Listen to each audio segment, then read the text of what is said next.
The Untouchable True School Sports Empire proudly presents something the boxing game's been missing. Hey, what's going on? It's your boy BT, and I came here to talk some boxing with the thousands of True School Sports subscribers. Now, to my right, we have a man that really needs an introduction, for he is known the world over. It's the one, it's the only, it's Pops. Fire away, BT. Yeah, so we got a lot going on in the world of boxing right now. You know, this weekend we got the AJ Usyk fight. Obviously, that's gonna be the talk of the town. That's gonna be the talk of the boxing world. We'll definitely get into all that. And then this morning we had some interesting news as Adrien Broner pulled out the fight with Omar Figueroa due to mental health issues or whatever. So there's that. You know, we'll get into that. There's been some developments since I made my last video, so we'll get into all that. But before I get into that, smash that like button, leave a comment down below, and I'll get to it. Also, for those of you that don't know, right down there, you got, you know, if there's ways to donate to the channel, you don't got to ask me no more. It's right there. You got the Cash App right there, the PayPal right there. You got the social media right there, Venmo on the bottom right. So all that is there, and then you also have Super Chat. So if you want to support the channel, you don't got to ask. It's right there for you. But yeah, there's that, and what else is there? Yeah, just a really interesting week of boxing ahead of us. So we'll get into all that. I guess we should really get into the big fight, which is Joshua Usyk. But before we do that, let me acknowledge one of my most loyal subscribers. He's literally on every single video. My main man, Michael Manning. He says, "We live, man. BT, that fight has been cursed. Worse than Bay versus Farmer." No, you're wrong. No fight in boxing has been cursed worse than Mickey Bay versus Tevin Farmer. Mickey Bay versus Tevin Farmer was supposed to happen in Accra, Ghana. Then it was supposed to happen in Dubai. Then it was supposed to happen in Arizona. It got canceled 3 times. A fight that, like all respect to Mickey Bay and Tevin Farmer, but let's be real.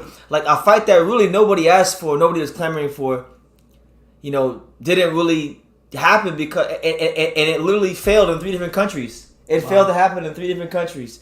So much so to the point they damn near got scammed at the last second. They found out that the promoter was, you know, didn't have they had fraudulent checks or fraudulent they had funds or whatever at the last second. So they pulled out the fight. So, you know, such as life, such as the boxing game goes. Yeah, if it's not meant to be, it's not meant to be. Yeah, it's not meant to be. So it is what it is. But life goes on. Hope they can rectify that situation sooner rather than later. And if you're somebody that paid $30 pay-per-view, because listen, I'm a degenerate boxing fan, so I almost bought the $30 pay-per-view. Yeah. But thank God I didn't. Hopefully you guys got your refunds back. That was wild. They didn't make a whole lot. They didn't make a whole lot of money, so it is what it is. But anyway, pivoting into Anthony Joshua versus Usyk. It's a massive fight in the heavyweight division this weekend. We got, you know, Anthony Joshua coming off of the second loss of his career. This time against Usyk.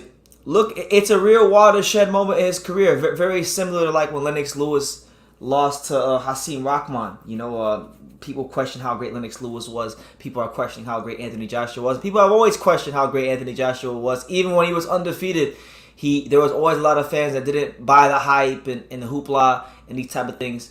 Alexander Usyk is, in some people's estimation, the pound-for-pound number 1 fighter in the world. He's my number 1 pound-for-pound fighter in the world. So Anthony Joshua beating him would be no small accomplishment. So we'll start the live off like this, and we'll go to screen share. So I'll pose this question to you guys, and you guys can answer this question. I don't even have Pops answer this question, but Michael Benson asked this question on his Twitter. Shout out to Michael Benson. He said, if Anthony Joshua were to beat a prime pound for pound unbeaten Alexander Usyk in their rematch on Saturday night, would you say his best win is better than Tyson Fury's best win? So the question would be, do you think Alexander Usyk right now in his present form is better than the Vladimir Klitschko that Tyson Fury beat and Deontay Wilder?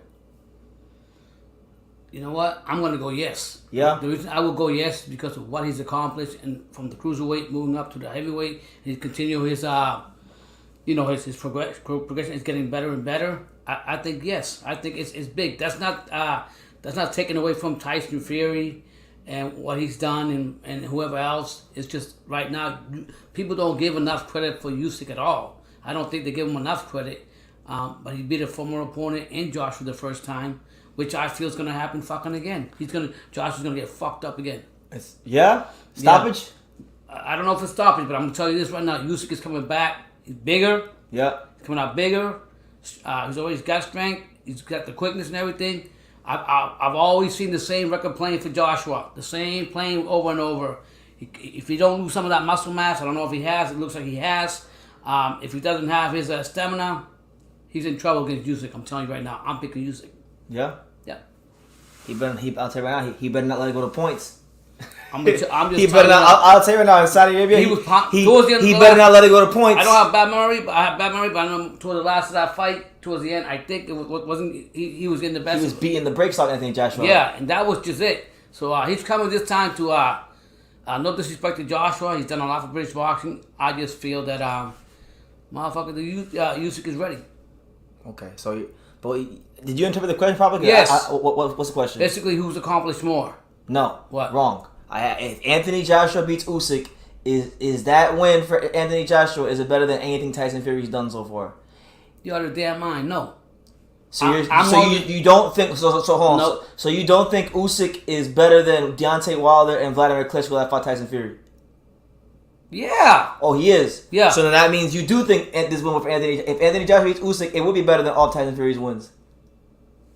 Oh, that's the question. That's the question. You misread it. Okay. I'm gonna say no because I'm still riding with the dark horse. I'm still riding with Usyk beating Joshua, so it's not gonna happen. If and that don't mean shit. That's all. Tell him how you really feel. Tell him how you really feel. If and that don't mean shit. That's all probability. Like a fucking math question. If it was 7 instead of 9, then it was this. E equals MC squared. Yeah, I don't mean shit. So to me, it's not fact. The fact of the matter is, Usyk beat Joshua the first fight, and he's gonna beat him again the second fight. I'm pulling for him. So forget the if, forget the hypothesis, put it in the trash the guesses, put it in the trash can, forget the hypothesis, the hypothesis, whatever. That's all just guesses to get the right answer. The answer in my question will be the question. By the way, this is a fact. The question is, when in the first fight, this is the first equation. Listen, guys, we're in school class now. In the first math class, Anthony Joshua fought Alexander Usyk in his own country. Joshua did. Usyk came there and showed him out. It showed him out big time. Now, back to that question again. You remember in math when you reverse the equation 9 plus 1, 1 plus 9? Well, the same equation is going to happen, and Usyk is going to win.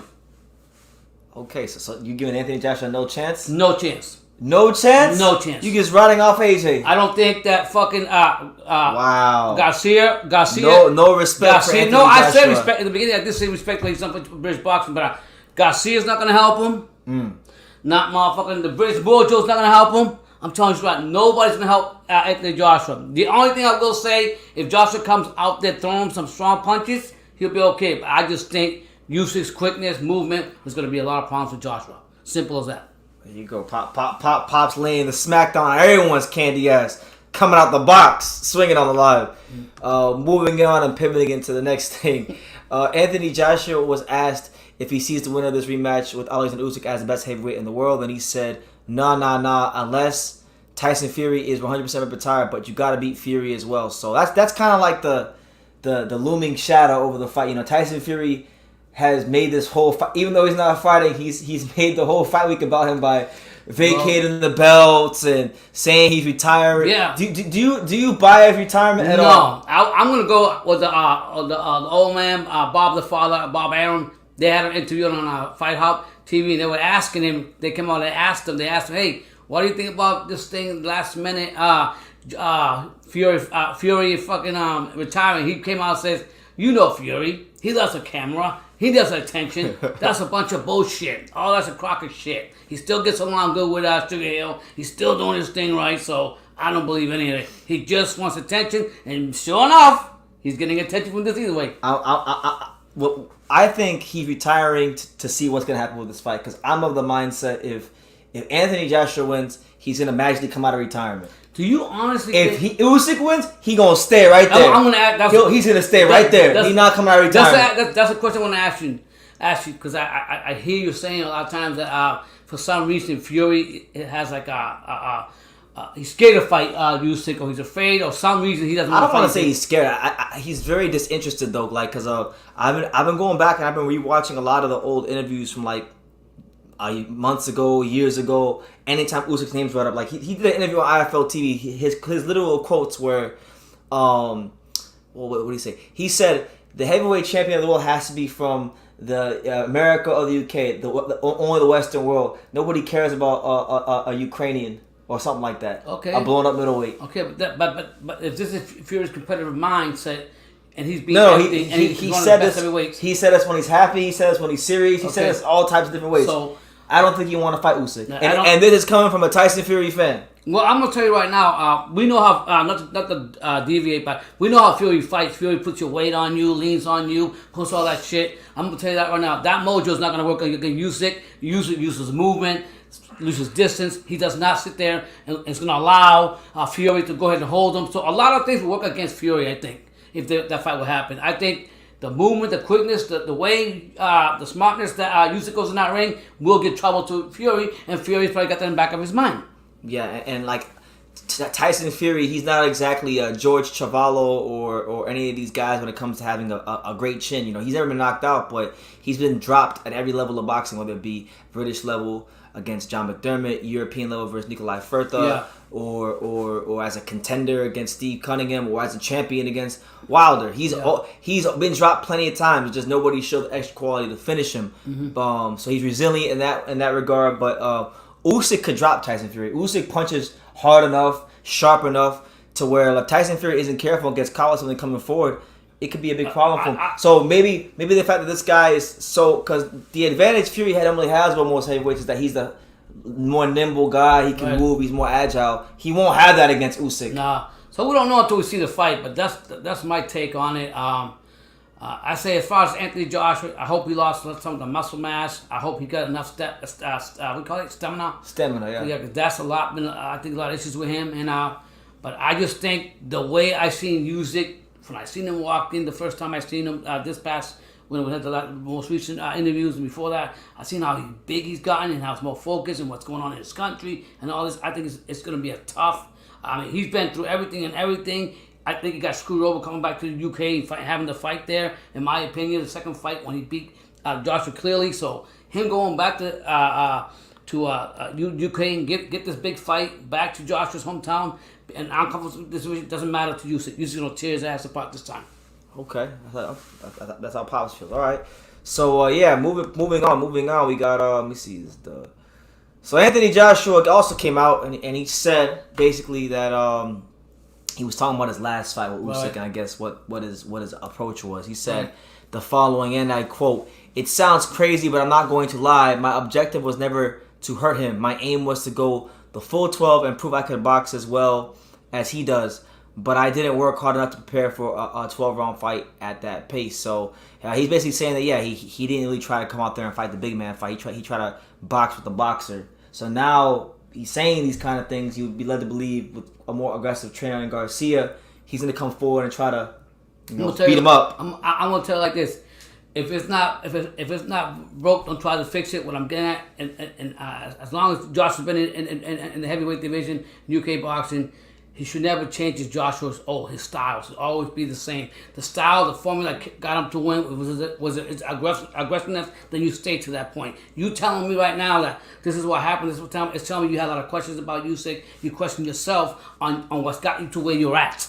That's my whole point. So I feel that Joshua even coming out with that statement is telling me that he wasn't really mentally in the whole fight the whole time because he didn't know shit about Usyk. So hopefully this time he uses the same formula that he's used to have success. Whatever it was back in the day, to bring it back to what he has to do now. If he beats Usyk, are you going to give him his due? Oh yeah, I respect him. I don't hate Joshua. I like Joshua. I just like Usyk. I just think what Usyk's done more. I think it's not going to stop. Okay, well we talked about a lot about the Joshua side of things. I think it's time to talk about the Usyk side of things. Right. So there was an article that was published by the great British boxing writer Donald McRae. Shout out to him. He came out and he just did a whole long piece in the Guardian about Usyk with the how the Ukraine war has affected him and stuff like that. Stuff that his daughter went through. It's a great read. You go read it if you want. But basically, the part I wanted to highlight was this part right here. Usyk talked about how the war in the Ukraine with Russia had affected him and basically where he's at now. So I'll read you the quote and we will dissect from there. He said the following, and I quote, "In the first months of the war, I lost 10 pounds. But when I started preparing for this fight, I quickly gained the weight and my team put in all this incredible work to strengthen my body. I don't want to say a lot about the weight, but the main thing is I feel incredibly fit and strong. You can see it in the gym, but I'm really going to prove it this time in the ring, and you can see it right there. That's him. Looks a little bit more filled out than the last time. You would think now he fought what's the guy? Witherspoon. He fought Chisora. So this is actually his 4th fight at heavyweight now. So now you would be led to believe that he's starting to really fill out and find his optimal weight in the heavyweight division. Yeah, I think that's it, and also the fact, like I said again, you gotta understand, just like anybody else, he's under a lot of stress for his country and this and that, his family, blah blah blah blah blah. We know, pray to all you Ukrainians, and we know that's affected him. So he's gonna come out here and make a statement. Like I say, the motivation he's gonna have for this fight, I think, is gonna be twice as worse for Josh getting an ass beaten. Absolutely. Shout out to all 21 of you here. Bear with me. As soon as I get to this Usyk Joshua stuff, I'll get to the comments. So I'll get to your comments. But these were Usyk sparring partners. This is his camp now. There's one face in particular that we know really, really well. Shout out to my man right here, Rafael Akabajori. You know, he's from South Florida. Former college basketball player turned heavyweight. This is actually the guy that allowed us to commentate the first ever Glenn Johnson Road Warrior Promotions card. So shout out to Rafael Akabajori. I guess he was there, so shout out to him. He's getting a great opportunity to work with Usyk. I gotta ask him about that. But then you got him, you got Malik Scott there. So tall guys, hard punching guys. You got slick guys. Not really sure who these two guys on the left and right are, except I'm pretty sure it's like one of the guys they mentioned in this article that I have here. Okay. There was a Kazakhstan heavyweight that they mentioned in this article, but different looks. I also heard two pops, and for those of you out there, that apparently Anthony Joshua, they say Anthony Joshua had to 13 sparring partners for this fight. I'm going to tell you straight up. 13 different sparring partners. He can have 13, he can have 15, he can have 25, he can have 50, he can have 100. The bottom line, which Joshua are we going to see? And I think a lot of people, popular demand or whatever it's called, they want to see the Joshua of old, the aggressive Joshua, whenever that was. But I just think that Einstein Usyk has got the formula for him, and that movement and everything is going to be hard for him. So good luck to him. I don't care who he has. He can have President Obama, President Trump, whoever he wants. He can have whoever he wants. The Prince of Saudi. Whoever he wants. He can have whatever Boris he wants. Johnson. Because we've seen... He could have everybody. We've seen this record before in other fights where a lot of fighters got sparring partners, does this and does that. And when it comes to the fight, we see the same old fighter that didn't make any change the way he's supposed to adjust it to it. Not taking this credit from him because he's trying out different things. So shout out to Joshua and his team. But guess what? I'm riding with Usyk. Okay, well, Pop's making it abundantly clear that he's running with Usyk. Now, there was a couple articles came out about Usyk in training camp, and one of the fighters that was in the picture, Kazakhstan heavyweight Nur Sultan, I don't know how to say that name, but Nur Sultan Manzalov. He was one of the sparring partners. I guess one of the guys in the picture. I don't know which one, but they were talking about, I guess, what was happening in the training camp, and the fighter's manager, Nur Sultan's manager, these are the quotes. Here's what he said about what Usyk was doing in camp. He said, and I quote, he being Nursan Amaslanov, says, there are days with Usyk where when Usyk goes to war with him, it's not easy to hurt Nursan, but he's been on the receiving end a few times. But a lot of heavyweights have been sent back home. If they can't stay in camp, they can't keep up. He said as soon as Usyk came back from Jeddah, from the press conference, the day he arrived back, he phoned up Nursan, who was sitting in the hotel, said to him, I want you sparring today. I literally just got off the plane and started sparring straight away.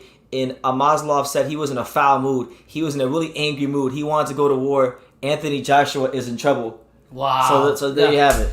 Yeah, another thing I want to bring to the point. If Garcia went in there and put that mind frame in Joshua to be the aggressive fighter, to be the come forward, the pressure come forward fighter that most Mexican fighters are, I'm going to tell you right now what's going to happen. If Joshua comes in with that game plan, to be aggressive, throw your punches, come forward, motherfucking Usyk is going to jab his way to a victory and move around circles around Joshua. Mark my word, because I said it. So, woo!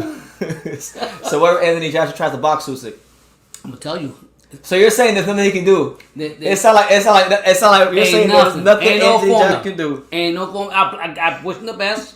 But ain't no formula. I'm telling you right now. If he comes in there with that Mexican style, aggressive style, let me try to get him in the corner and let me beat the shit out of him like the Mexicans come forward, this is going to happen to him. Jab, jab, jab, jab, jab, double jab, boom, boom, boom. That's what's going to happen. Usyk.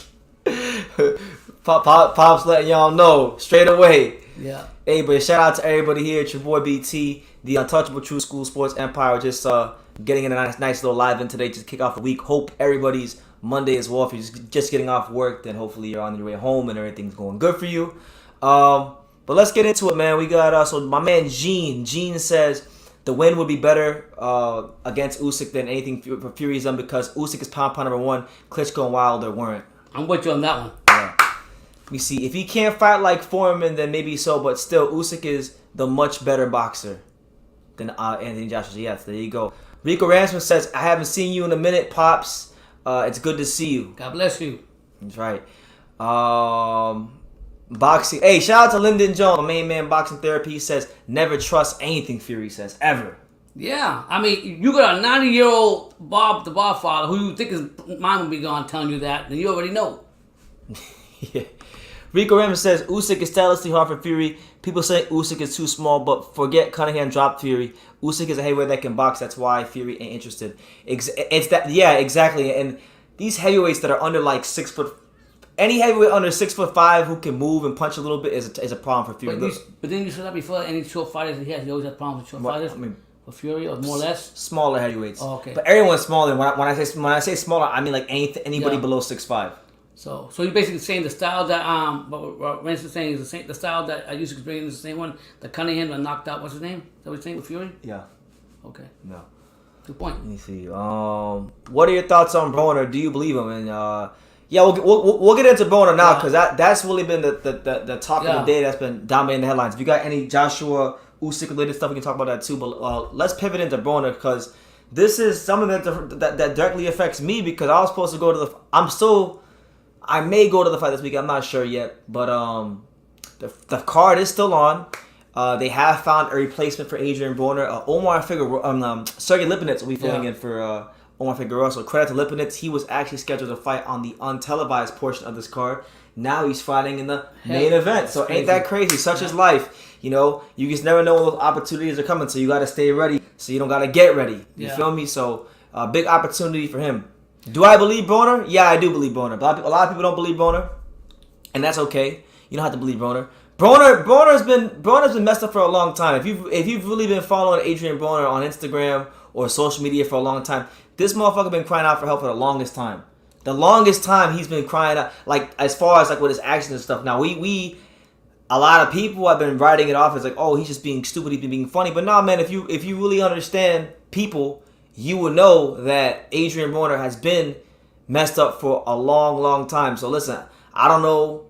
Maybe he had weight problems. Who knows? Who knows what the case is? But the reality is, we're not in his shoes. It's not for you or for me to say, you know, what's happening to him. He didn't feel like he was fit to fight. So be it. He got out. He got out before, you know, maybe he missed weight or whatever. Then so be it. I'm gonna say, and I'm gonna just. So I go BT on the mental health part of it. First Fury, and then Garcia and other boxing fighters, and then Broner. The reality is, we live in this world that people think that because we have everything, we're happy. We're not happy because when you start listening to outside voices and try to get their acceptance, then that's your biggest mistake. Look for your peace. Look for your peace of mind within yourself, and that's all that matters. Screw the rest. That being said, it's going to be a question. Did Broner come make that excuse because he's crazy about himself? Because I didn't make the last minute, or wait too late to train for it. Did he really have the mental breakdown? It doesn't really matter. We're all humans. We have to understand it, take it for what it is, and move on. What I'll say is this though: if he wants me to take it, if he doesn't want those questions, I think Broner has one thing to do and one thing to do only: retire from boxing. Retire from boxing because I'm gonna say it like this: if you legitimately have problems. Those of us who've been following Adrien Broner knows he's had these problems for years, and I'm gonna say it like this, like I said in my video earlier.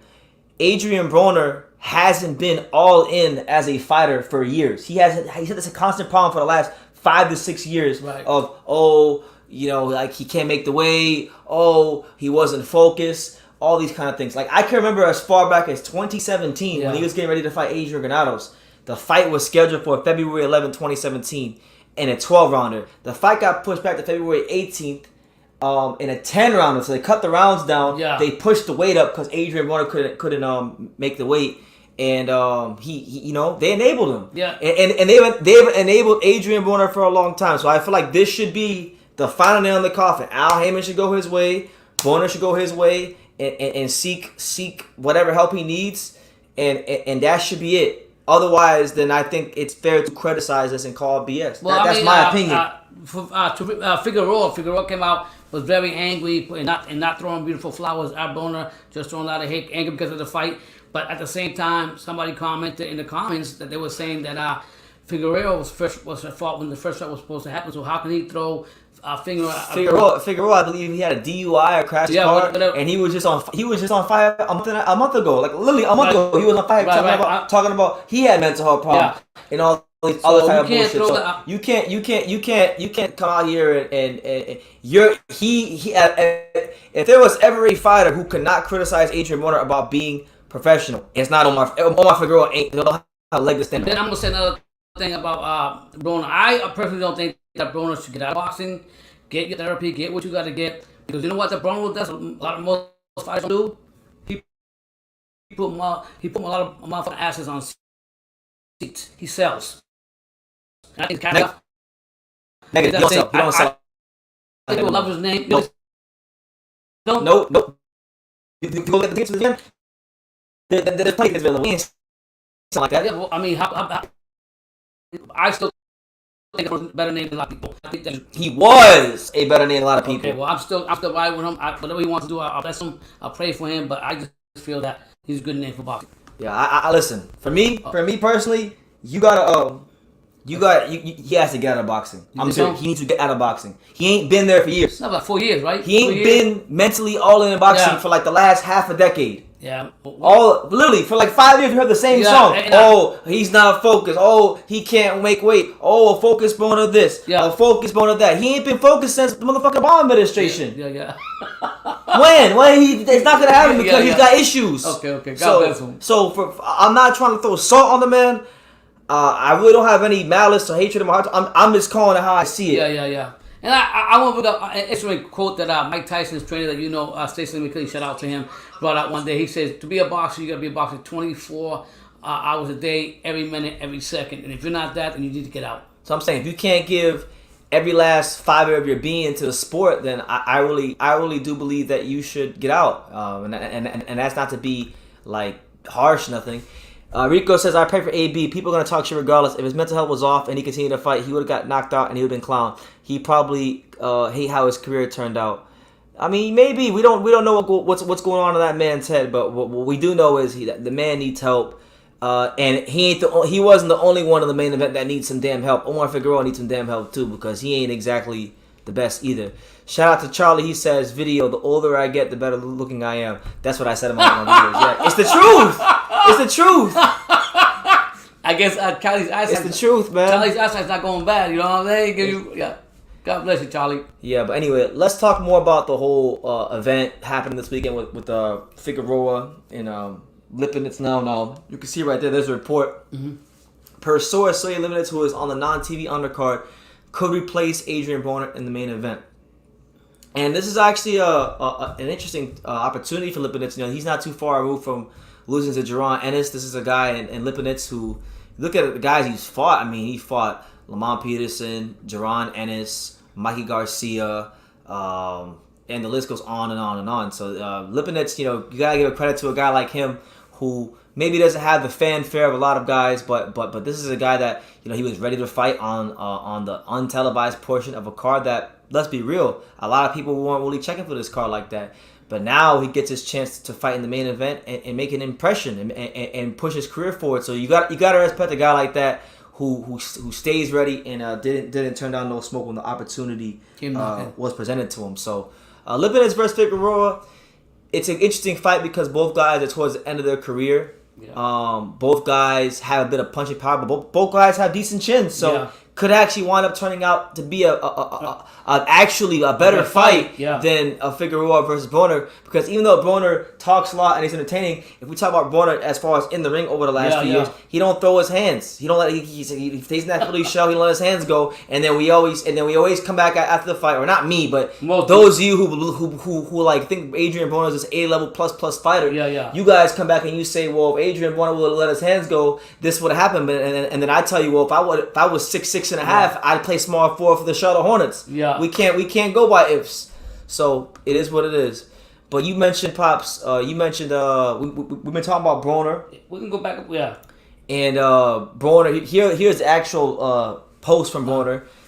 First on his Instagram story, he said, "Man, I'm going through a lot at this moment in my life, but I am not going to give up. I set some more goals, and I ain't stopping until I finish what I started. But sorry to say this, I'm not fighting on August 20th." And then he had a longer post on his, in the caption. He said, "Sorry to all my fans, but mental health is real, and I'm not about to play inside the ring. I've watched a lot of people die playing with their boxing career, and that is something I won't do. Just pray for me. I love the sport of boxing too much to not give my all, and I felt like I came up short before because my mind wasn't 100% there, and I'd be damned if I make the mistake again. I need to make some changes for the better instead of worrying about other people's feelings and pleasing them, when in all reality, I have nothing to prove."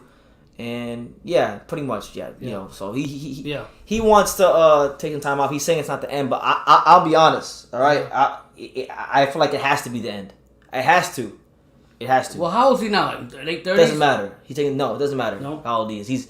He's been in a good amount of wars. He hasn't lived the life outside the ring. We talk about how living the life is important for a fighter. This is a guy that was ballooned up, ballooned down, ballooned up, ballooned down, ballooned up, ballooned down. Okay, and he's gotten into a bunch of trouble outside of the ring. So I think I don't know the guy personally. I'm just saying, based on what I've seen, I think for him, he needs to get away from boxing. Because one thing that you know from boxing, and that I know from boxing, being around it, boxing is a very cutthroat business, and it's an unforgiving sport. And if you're not in the best shape up here mentally and spiritually and physically, you don't have a snowball's chance of hell of making anything of yourself in the sport. So that's where I'm at. At the end of the day, he can hold up his head. If he does decide to leave boxing, he can hold his head up high. He was a 4th division champion, and he did what he did. So respect to him. Now, these are the exact quotes from Omar Figueroa. Here's what Omar Figueroa had to say. He said, "As we all know, my fight against the MF Broner is off. Now, I don't mind because this is something we expected, so we had plans in motion to mitigate the aftermath of this. What really pisses me off is now that this MF wants to use mental health as an effing excuse that I have a problem with, because that's BS. You don't get to cry mental health now, MF. Now, not saying you don't suffer from mental health issues, as we all can tell you do. Just don't use it as an excuse now after you've been undisciplined and not taking this fight training camp seriously. If it really is mental health, please show us proof that you went and sought professional help. You have to you love to post all your shit on social media. Why not let us in on your mental health recovery? You don't get to undermine mine and countless others' journey and struggles with mental health because of your disciplined, childish, dumbass. Fuck you, Broner. Just when I thought you couldn't stoop any lower." Now, look, to be honest, I gotta keep that same energy. When Ryan had his mental, I was saying things along the same way. So yeah, I think maybe he should have to do that. It won't happen because we show proof. Yeah, but like nobody really ever shows proof. How do you prove that? Okay, I went to go see this. They're trying to figure me out. You have no proof. So imagine that. I'm being serious. Freaking Omar Figueroa. Again, out of every fighter in boxing, he's like the last person that has a leg to stand on. I would just say one thing about when it comes to this. The emotional part, the angry part, I get it. You at that moment, you're upset. You train for this fight. You want to fight a bigger name, a more known name, than Lipinets. But the reality is, we're not all.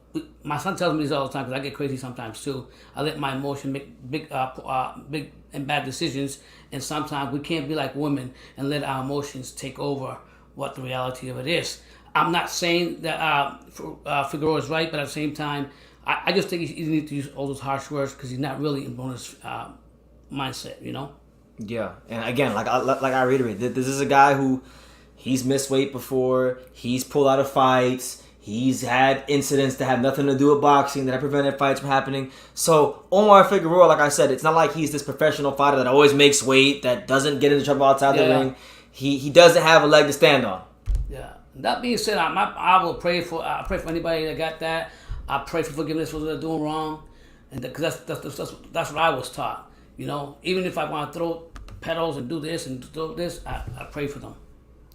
Shout out to Rico Ransom. He says, if Usyk wins again, who else would you guys like to see him against if Fury said he retire for good? Oh, well, you're asking the right question because on the undercard this weekend we have the IBF final eliminator featuring Filip Hrgovic and Zhang Zhilei. So I'm gonna tell you this: if Filip Hrgovic does the business and he puts himself in that position to fight, these heavyweight champions better. I don't care who has the belts. They better not duck no smoke. They better not duck Hrgovic because there's already, you can literally put on a whole fight card with all the guys that duck Hrgovic. I mean, in fact, we got a fight coming up next month with two guys that just duck Hrgovic this year between Andy Ruiz and Luis Ortiz. Yeah. So I just think people do, and I'm going to talk about it from Hrgovic's point. But I like that fight. That fight, Joe Joyce. Those are the two fights. I'm going to tell you straight up right now. I think, let's say hypothetically that happens, I think Joe Joyce, this is what I would do. If Hrgovic wins and Joe Joyce wins this fight,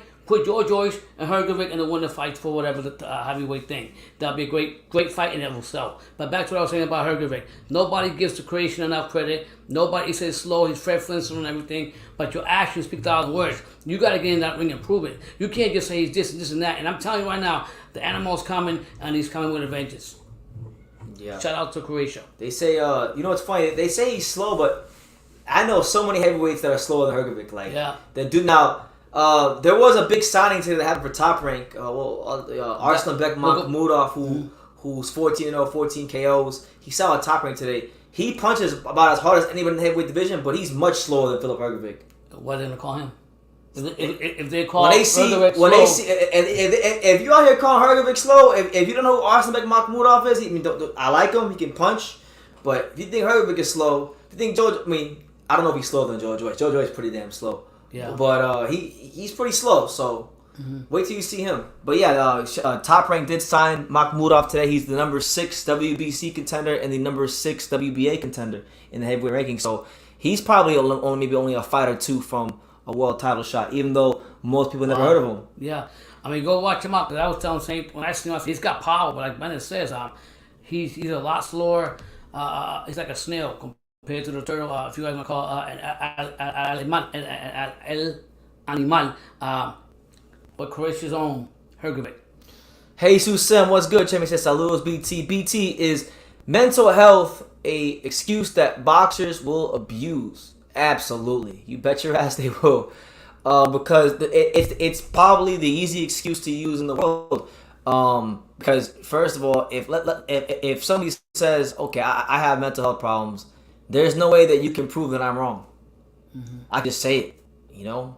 Doesn't matter if I have it or I don't, you know. Not to say that Broner doesn't have problems. I personally think he does have problems, but is that really the reason he pulled out the fight? I'm not so sure, but again, I can't judge that. We can speculate. We can speculate until the cows come home. I'll be honest. The first time BT told me that, my mind said, "This motherfucker couldn't make weight." That's why he did it. When I let my emotions go down and I realized the whole like my son said, the trace about how Broner is and that, and I see that a lot of times people think, and I'll say it again. The biggest problem with anybody is when you start listening to outside noise, whether it's your family, your close one. And I read an interesting quote that you would love, Brendan. Last night I was reading a quote that one guy said. What the quote said? It was about, I forgot, it was a something that I was watching, right? And the guy was saying, somebody from outside could say, "Oh, true school. Hey, true school. All this shit you do at true school, you're wasting your time. He ain't get you nowhere. You fucked up. You hear that?" That's outside noise, right? And he says, the quote that I was basically came out and said, he said, "It doesn't matter what other think. They can think it's lame, but it's something important to you. You go ahead and go get it." What's my point? If you listen to the outside noise, whether it's when you got money or you don't got money, you listen to everybody else, you're definitely living a double life. You got to please yourself and find your peace for yourself. And if you can't, I'm going to say it, not to be a preacher, because I'm definitely not the most perfect one. Find God, because I've seen a lot of people find God and become a better person. There you have it. There you have it. Michael Manning says only 2 things Broner will never post: his bank account and his inpatient visit to the mental health hospital. Well, listen, that's his business. Yeah. You know. Todd Willie says, I thought Teofimo Lopez looked very rusty in his timing and accuracy. I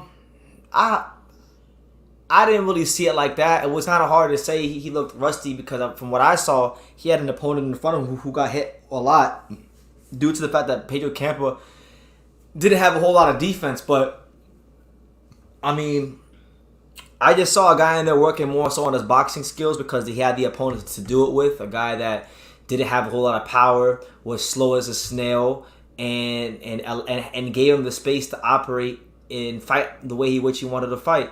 I didn't take too much from the fight. I'm not going crazy with the fight. Like I know Pop said, oh, he had this mature performance and all that stuff. To me, I don't take much in it other than the fact that he just got out of the win column. I'm gonna say one thing. All that the guy said was fine. He's standing, but I'm gonna tell you what I did see. White guy from Progress, white guy from Louisiana. He said, "Good fight, buddy." He quoted something on a fight hype. Good fight, buddy, but your ass gonna get beat down at 140. Progress came out and said, "Yeah." He told him. Yeah, I think if Top Rank has any sense, don't throw him in. I mean, I'm not even sure they could if they wanted to, because Progress tied up with Zepeda. Taylor will be tied up with Catterall. So the top guys, the top guys are gonna be tied up anyway. So I think the ideal fight for him will be Arnold Barbosa Jr., a guy that is undefeated, yes, 27 fight veteran, looking for a big opportunity himself. I don't think Arnold Barbosa is like an elite fighter, but he's a solid top 10 guy. He's undefeated, so he doesn't have to lose yet. Would be a good test to see where Lopez is at. If he can't beat the Arnold Barbosa of the world, then we know he's not the goods at 140. And I'm gonna say one thing. When Teofimo was at 135, he was running his mouth too much, very disillusional, a lot of things, doing this, doing that. And he did accomplish that, give it to him and his dad. And what Progress came out basically say is, motherfucker, you're going to come here and run your mouth until you meet the real classes, and we're going to show you what it's all about. Yeah. So if I was Teofimo, take the fight, shut your mouth, because there's a lot of kills at 140. This ain't 135. This ain't 135. This is 140. And they'll actually fight. They won't get on Twitter. So I mean, for Progress to come out and say that, it's big. I like it because even though he's up here and like you said, they're all tied up right now. At some point, some of these motherfuckers at 140 got tired of hearing Lopez's mouth at 135. They said, wait till you come up here. I'm going to put our fist in your mouth. So, Teofimo, you don't know what's coming for you. God bless you and good luck. Robert Sanchez says, shout out to BP Team Pop. Shout out to my main man out there in Austin, Texas. Yes, sir. Yes, sir. No, he was getting touched. I'm not saying he wasn't getting touched, but what I'm saying is, like, there just wasn't a whole lot in the fight to gauge other than the fact that, you know, he had a very tailor-made opponent for him with no defense that he could just do whatever he wanted with. Yeah, especially in, like, the early stages of the fight, he was getting touched. But I like I said, I don't really judge that fight for any. Yeah. I don't take that fight seriously at all. Maybe. Like, when he fight, to me, if his next fight is Arnold Barbosa, in my eyes, that'll be his first fight at 140. Yeah, and I'm gonna say that's his first real fight at 140. And I'm gonna say like this. Maybe you might look at it that way. Maybe you could say it was his welcoming fight to the 140, but it wasn't this big It's a showcase fight. Showcase fight. And that happens to a lot of fighters that come up to the new divisions anyways. They're not gonna fight the top of the cream of the crumb. They're gonna fight the crumbs, but they're not gonna fight the cream of the crumb. You know what I'm saying? So it's gonna be interesting where Teofimo goes. But there's a lot of killers at 140 that want to shut his mouth. Believe me when I tell you that. Oh yeah, especially his dad. You see what his dad. A lot of people made a big deal because when they announced the decision, and Teofimo's dad walked right in front of Tio. He's like, "Yeah, I told everybody." And a lot of people are like, "See, this is an example that Teofimo Lopez Sr. wants to be the main character in the son's movie." Yeah, and the thing about it, what's so sad is he's never going to get real good trainers. God bless Gucho, Rubio for being there, but you're never going to get a good trainer to really put his input into Teofimo's team because his dad won't fucking allow it. His dad will always have some kind of problems to not allow it. So here comes a trainer that's got all the capabilities to make your fight a lot better, but he can't because the father doesn't know how to put his foot in his own mouth. Simple as that. That's how I'm going to call it. Yeah. So we're going to see. Shout out to my man out there in the UK. Make sure you go, guys, give him a like and a subscribe. Punch Perfect Boxing. You know, a guy that young man out there in the UK doing his thing, making it happen. haven't putting out really good content. Go check him out if you haven't already. Shout out to him. William Ritter says, I like the Teofimo and Josh Taylor fight. About a year ago, before the Catterall fight, not even before the Catterall fight, I'm talking pre-Ben Davis and Josh Taylor. Mm-hmm. Pre-Ben Davis and Josh Taylor, when I used to talk about this fight, shit. I used to say Josh Taylor. You going way back, BT? No, it's not way back, because Ben Davis's first fight was the dude from the Philippines or Thailand that he fought, the mandatory guy. He knocked out 30 seconds or whatever it was. When I used to talk about this fight, I used to say, look, Teofimo could beat a lot of guys, but he can't beat Josh Taylor. But now that Ben Davison is with Josh Taylor, now I'm thinking Teo might actually have a chance, because Ben Davison is taking some of the things that make Josh Taylor. He's trying to turn him into a more conventional boxer because he's taller. But when you try to do that, as we saw in the Catterall fight, when you try to do that, you take away the spitefulness. And Josh Taylor likes to be he likes to be in the kitchen. He likes to be in your chest. So will you say the best trainer that Josh Taylor's ever had? McGuigan. Yes. That was the biggest mistake he made? Yes. I don't think. But I think Ben Davison is gonna make him too much of a There's some fighters make him soft. There's some fighters okay, you may be a trainer that can make him technically more sound, but sometimes there's fighters that by making them more technically sound, you actually make them worse. Wow. Because you can take away from the things that are actually the biggest strengths. I think as a trainer, if you know what the true strong points are and what's made him a success, you can't change those. Yeah. If Taylor is a puncher that want to fuck you up, you can't say go ahead, go over here, let's play tennis, let's play pat. He's a spiteful guy, and I just feel like in the Catterall fight, there were a lot of moments where he was missing that spitefulness that won him the fights against Ramirez and Baranchik and Postal and O'Hara. All those fights. And to backtrack, I'm going along with BT says about the trainer. What's his name again? Ben Davis. If you remember Fury was good with Ben Davis, but he was better with Sugar Hill. You know why? Because he was more aggressive. Ben Davis and he looked at the strong points that Fury had and how he handled them and how he made them. And if you see Fury now when he fought more aggressive. What I'm saying about Josh Taylor, the same thing. Ben Davis, if he wants him to sit back and, like I said, be soft like ice cream, but you better go somewhere else. You can't change somebody from what. For the most part, Ben Davison is a conservative trainer. He listens to his instructions. It's normally along the lines of don't be greedy, use the jab. That type of stuff. Yeah. So I just. It worked against Ramirez, but it ain't gonna work with a lot. But I just don't think. I think the longer they stay together, the worse Josh Taylor's gonna get. I don't like the fit. That's just my opinion. But we'll see how it goes. Hopefully they can figure that out. Because I like Josh Taylor. I want him to do well. Boxing Therapy says that we need a league where the boxing dads fight each other. That's right. I want to see Teofimo Senior versus Angel Garcia. That's the fight I want to see. Teo and Ramirez, he's the easiest with the name. Ramirez is never easy. He's not easy, but he's definitely overrated. Yeah, I wouldn't say he's easy, but he's definitely an overrated fighter. I actually think that fight at 140 would be a pick'em. Which one? Ramirez versus Teo. What do you think about Jose Ramirez versus Teo? I would favor Teo. I think Teo got more power than Ramirez. I think he would. At 140? Yep. I would still take Teo. Nah, I'm gonna have to respectfully disagree with you. I don't know. I think Teo got. It took Teo 7 rounds to get Pedro Kemp out of there. But you gotta understand, it was his first fight at 140. Let him get a couple more fights, and you'll see. He'll get accustomed to that weight. I think the power will still be there. I don't even want to talk about Jose Ramirez because I wanted to see if he can beat Arnold Barbosa. If he can't beat Arnold Barbosa, who has no power. Yeah. Yeah. Arnold Barbosa is 27 fights, 10 knockouts, something like that. Well, good footwork, well schooled, but doesn't really have that fight changing. But the Barbosa was talking a lot of junk when Teo was fighting on the thing while the fight was going on. And it's a fantastic fight to make because all the other guys are tied up. So but I'm telling you, once all these guys start fighting, everybody got gunning for Teofimo. He needs to beat Arnold Barbosa, in my opinion. That's the fight I need. Yeah. I want to see no other fight because if he can't beat Barbosa, so you're basically saying until you watch a fight, you're not gonna say much about Teofimo until you fight a legit guy that you feel might give him a little better.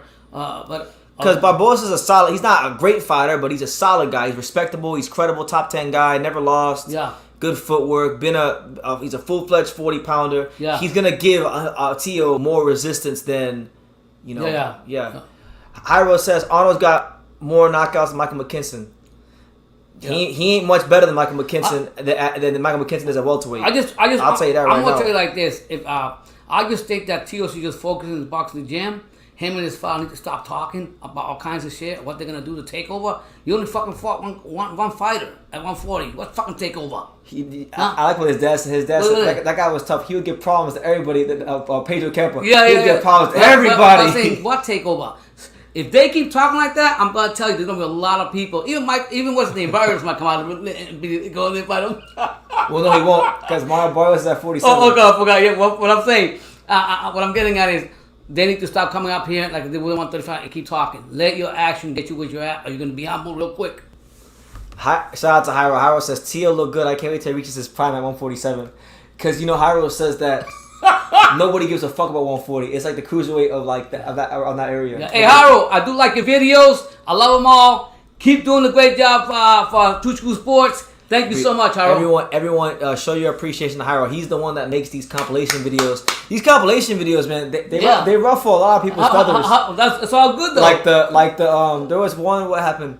One guy was like, cause we put out a couple compilation videos of like the American fighters knocking out the British. So now we put out the British.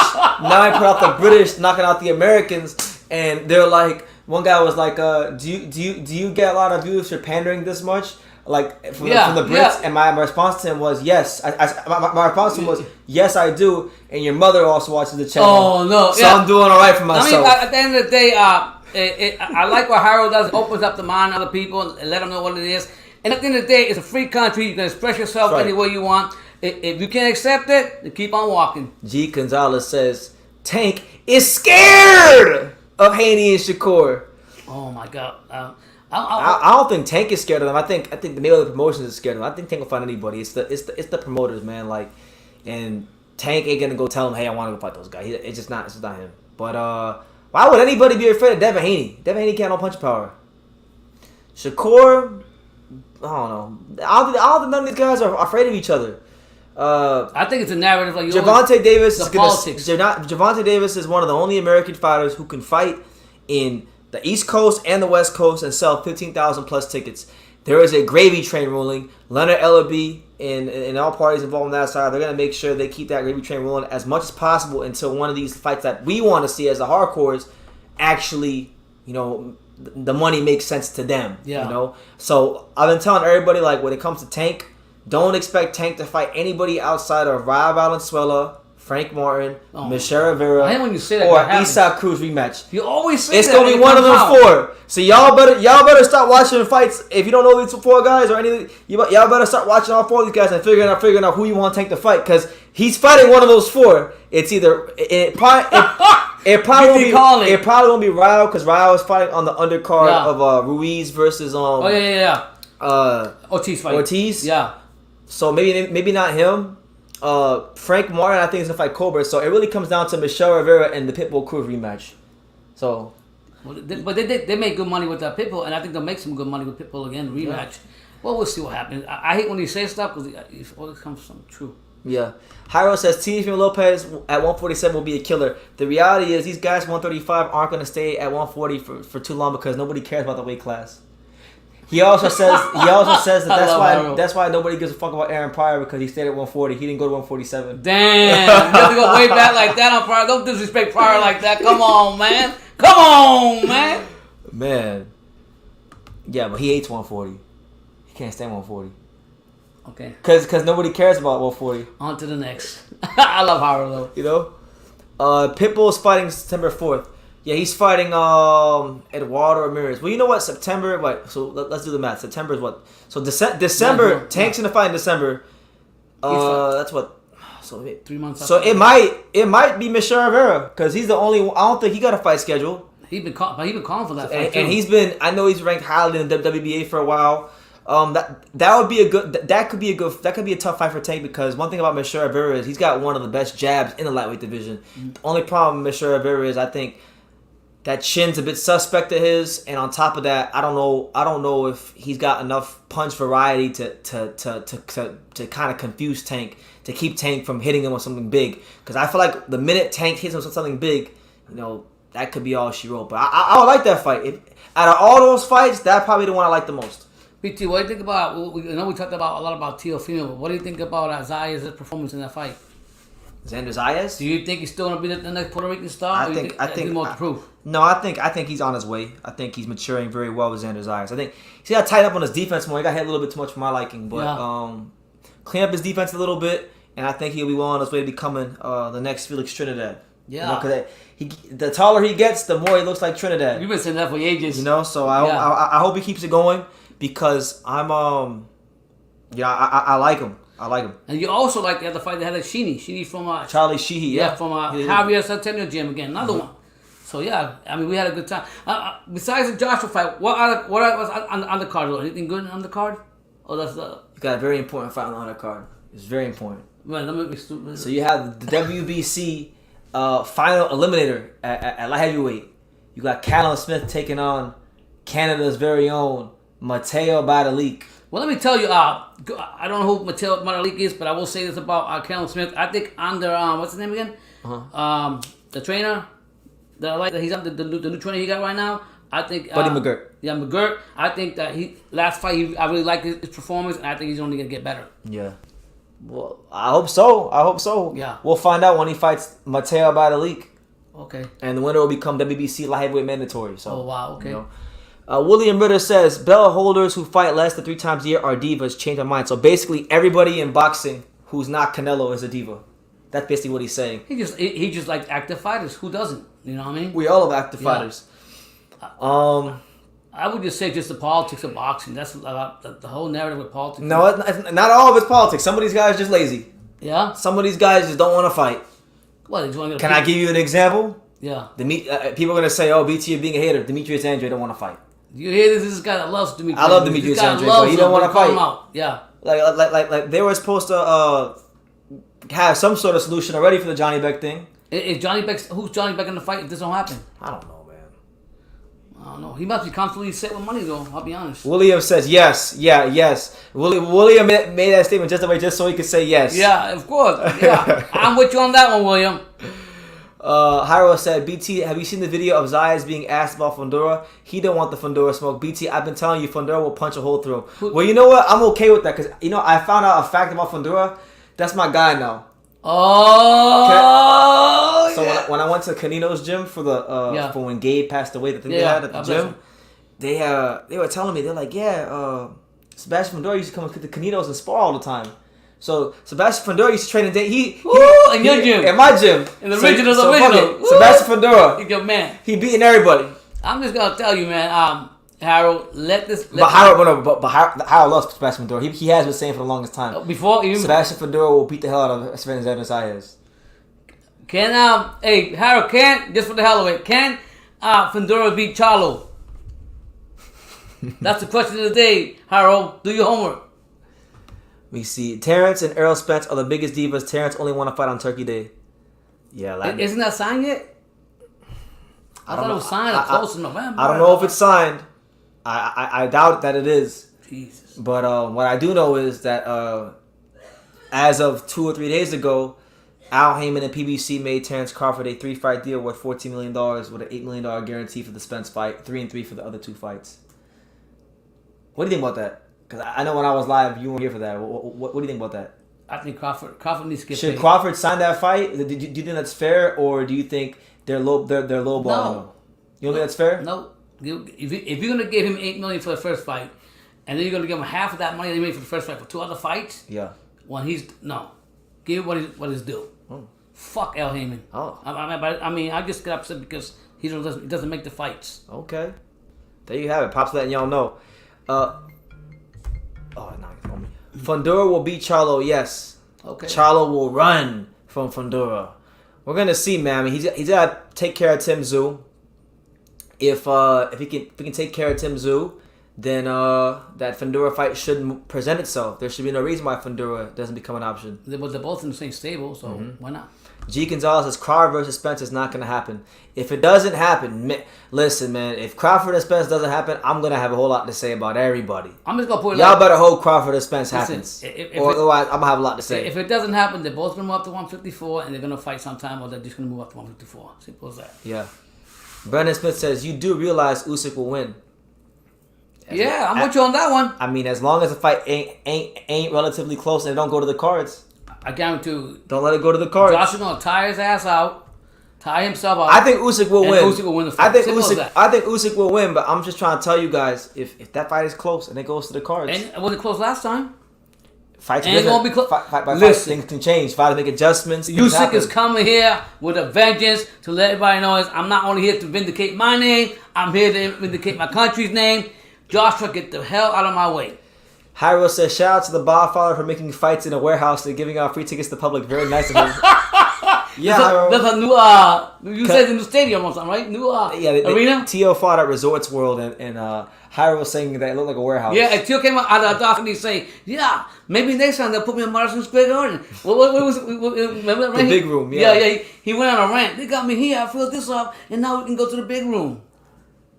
Yeah, you can't hate him for having ambition, right? No. Someone got to believe. Yeah, I got it. You know, but hey, yeah. Hyro, just so you know, he did for that fight what Al Heyman does for all of them.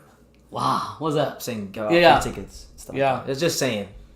Call a spade. Enrique Luna, shout out to Enrique, says, hell no, Hyro, you're drinking the Kool-Aid. Viva Xander.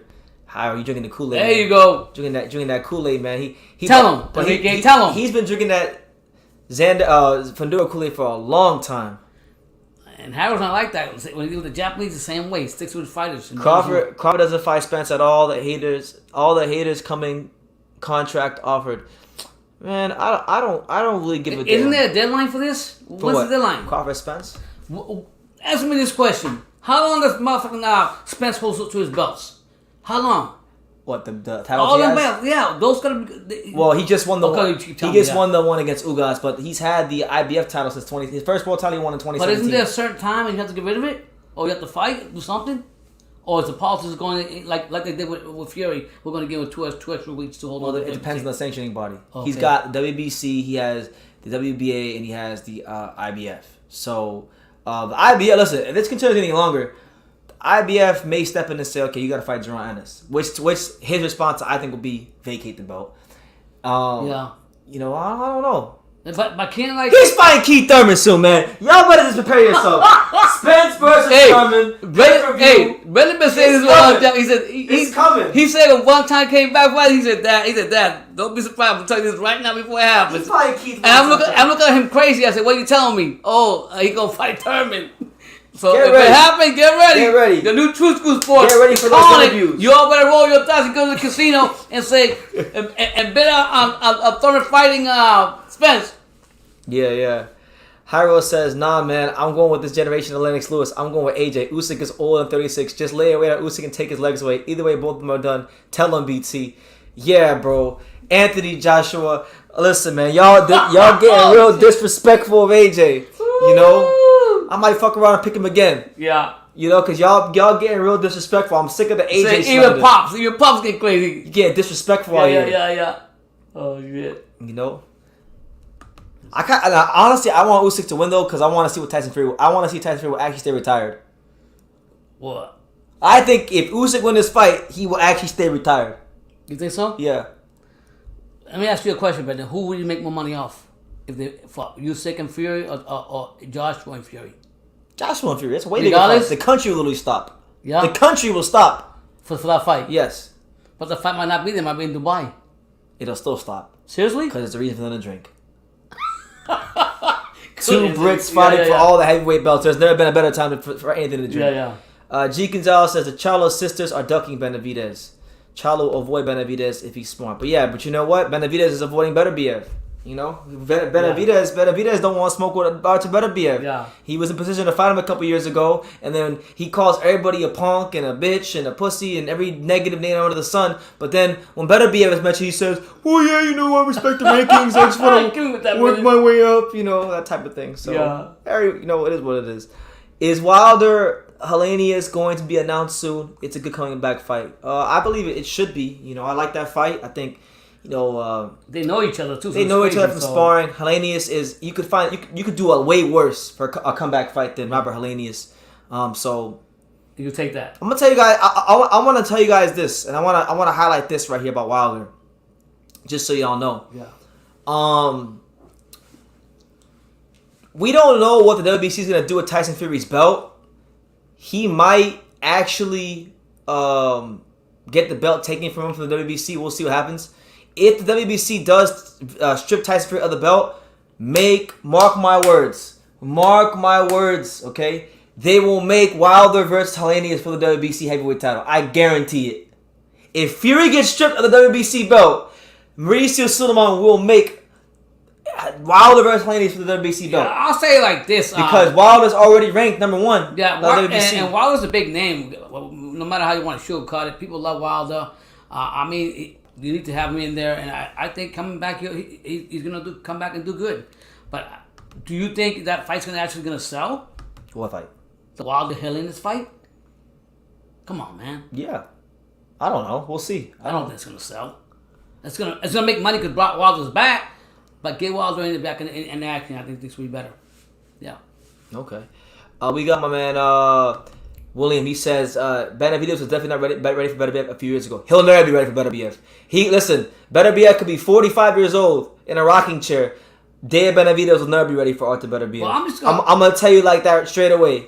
I'm just gonna say it like this. I think fighters' mentality, or how we say it, not all but most, they won't fight everybody. They want to fight everybody, but it's not them. It's the policy. I think it's the manager and the trainer. Mm-hmm. You don't think so? Let's say it again. I'm saying like I think every fighter will fight anybody. They want to fight anybody. I honestly think Benavidez will fight anybody. Everybody not named Better BF. But he ain't fighting him. But I will say He's one not thing. Fighting him. One thing that really questioned me about him, and it was about a couple weeks ago. He came out and said that he needed a couple tune-up fights at 175 before he could fight the top dogs at 175. Energy was different. The energy was different. If you're a killer and you believe in yourself, you go, like I'll tell you right now, I'm going for it. I'm going to 175. I'm going to beat these guys up. I don't need no goddamn tuna fight. He said that's good for boxing. Who comes out and says that? A killer like Benavidez. So that kind of like questioned me a little bit about that. Yeah, call me a hater. I don't think he's a killer. I don't. I like him. I think he's big. I think that's all facade. I think, and then again, I seen when motherfucking Caleb Plant slapped the shit out of his brother. He just stood there. You gotta bring that energy all the time. You gotta have that energy no matter what. David can't fight a guy that even weighs 168 pounds. He's wasting his time. These fights are not happening. He's killing himself to make the weight. He should go to a weight class where he doesn't have to kill himself as much, where he'll be stronger. And go to light. He should have moved to light heavyweight years ago. Honestly, he's been wasting his time for years at 168. Yeah, but that's probably his dad telling him like. And they don't want to go to 160. They don't want to go to 175 because they know what's going to happen to him if they go up there. I went to a party and saw the Mexican guy. He was like, "Why you don't like Mexican fighters?" I told him because I know the truth. I told him you probably think Estrada won the fight, and I was right. Yeah. Yeah, you heard that about Estrada though. They took his belt, or he turned his belt in, or whatever, in the lightweight division. Yeah, Joshua Franco's a champion now. Yeah, Joshua Franco's a champion now. That's interesting. Yeah, I still give Caleb Plant a good chance against Benavidez. To be honest, I never thought that highly of him. I do too. I do too. I would love to see that fight sooner rather than later. You know, they were saying that Caleb Plant's going to fight Anthony Joshua, but that hasn't even been formally announced yet. So let's just talk right now. No, but I mean, at the end of the day, I don't. And you know what? I want to say this, man. I like Caleb Plant, but I'm getting sick of his shit on Instagram and Twitter. He keeps talking all the shit about, well, when you guys see me fight, you'll understand why. Listen, Bro, I swear to God, when he fights, if I don't see any semblance of a fucking right hand from him, I'm gonna be very upset because the way he's been talking. If he fight Benavidez, I am riding with Benavidez all the way like I have been, because if he goes in there and try to be his at the middle of the rounds and try to be his friend and let's go have lunch together like he did with Canelo, I lost a lot of respect for him for that. I really did. Yeah. So Benavidez is not gonna put up with that bullshit. You know, he's gonna go in there, walk him through, and beat the fuck out of Caleb Plant. Even though I respect him, but I have to ride with Benavidez. La bandera roja. Think so? Yeah. I just have questions about his heart. When he came out and said that statement, it really stuck in my head. I got you. I would like to see what Dave Benavidez looks like against a 68 pounder because he doesn't really fight 68 pounders that much anymore. He's at 168. He ain't fought a 168 pounder since 2020. What? Where you been at? You been paying attention? Yeah, Dave Benavidez hasn't fought a 160 pounder since like 2020. Okay, last fight was Lemieux, right? Lemieux's not a legit. He's 60 pounder. Right. Okay, fight before that he fought what's his name? Kyron Davis. Yeah. 54 pounder. Oh shit. The fight before that, Help me out, people. Yeah. I might be missing one. Who was the other one? Like, I think his last legitimate 68-pounder he fought was Angulo. And this Romero Angulo, which, by the way, today is the 2-year anniversary of the Angulo versus Benavidez fight. Let's be honest, and this is what I don't like about, if you're not a student of boxing and you don't know that, a casual fan doesn't know any better. They will just assume just like me. I'm like, casual. Assume like me the same way. Oh, he's been fighting 160 all this time. No, he hasn't. But he hasn't. So, he fought a 68-pounder since Romero Angulo. Well, they better make that fight, or make the fight Benavidez and motherfucking Morale. Put Morale out there. Put Morale out there. It'd be a good fight. Listen, I just want to see Dave Benavidez fight a 168-pounder because it's been a while. Wow. If you have a question that about that, they won't answer that. They wouldn't have an answer for that. Yeah. They would say I'm being a hater. They're probably in the interview. Are you serious? Yeah. Come on, come on. Yeah. I'll ask him. Shit. Yeah. Damn. Send you out there. So you can't really say he's a monster then. I mean, okay, Ronald Ellis. Ronald Ellis was a 68-pounder. Okay. When was that fight? Let's see. When was Ronald Ellis versus Dave Benavidez? How long ago was that? Because I don't even remember. I remember the fight, but I just don't remember when. I think it might have been 2020 or maybe 2020. I don't remember. Let's see. Dave Benavidez, the Mexican monster. The Mexican monster who fights 168 that barely fights 168-pounders. Let me see. Ronald Ellis, what date was that? That was... Okay, I was March of 2021. So that's what... That's yeah. It's been over a year. Okay, let me ask you a question. It's been a year and some change. 5 months. So it's been 17 months since Dave Benavidez fought a legitimate 168-pounder. Hell no. Almost crazy. A year and a half. Yeah. And we got people calling him the Mexican monster. Okay. Only in boxing. To be that fair, has Berlanga fought all 168-pounders? Even though we were talking about his skills and Berlanga, because I would give more respect to Berlanga if he fought all Rose. No, not really. I mean, Steve Rose. Too? Steve Rose. Yeah, listen, man. Listen. Oh shit. Listen. A lot of these fighters in boxing, I hate to break it to you guys, but a lot of these guys are big names in boxing. I hate to say it, but it's the truth. Very few fighters in boxing are as good as advertised. They all have some fuckery that goes on with matchmaking. Yeah. Wow. Jesus. Straight up. Yeah. Like, straight up. Edgar Berlanga's done the same shit. I mean, he fought, 60-pounders and guys in small weight classes, so... Shout out to him. I'm a big fan of him. I'm saying. Rico Ransom said 168 is a dead division. Benavidez should have been gone. He can be a damn cruiserweight. That's what I'm saying. But then you say, oh, well... You say that to people and they say, oh, well, you're just a hater. No, I'm not a hater. I know that he has to kill himself to make the weight. Yeah. And health-wise, not good. He'd be better suited in a better weight class like the light heavyweight division, but... It is what it is. What do you know, right? Yeah. What happened to Matias versus Ponce at IBF Mendo? So I don't know. Now they're saying Josh Taylor. I'm not so sure what happened with that. But you know how these sanctioning bodies go. But listen, guys. On that note, look, I'm not gonna make this a long drawn out live today. I just wanted to come on here and talk some Anthony Joshua, Adrien Broner, Usyk, and all that stuff. So I wanted to talk about that. But you can catch us on the live probably tomorrow. If not tomorrow, then Wednesday. We'll be live for the fight this Saturday. Definitely be live for Joshua versus Usyk. So make sure you guys let me know plans and you join us for that. And make sure you guys keep checking out all the content here on True School Sports because I did make a lot of videos this morning. So definitely be on the lookout for that. Any final message pop before we? No, thank you all for continuing to support the channel. God bless you and your families. And thank you for being here with us and making it a success. Remember what I always tell you: our success is your success. There you go. So on that note, look, hey, shout out to Duke.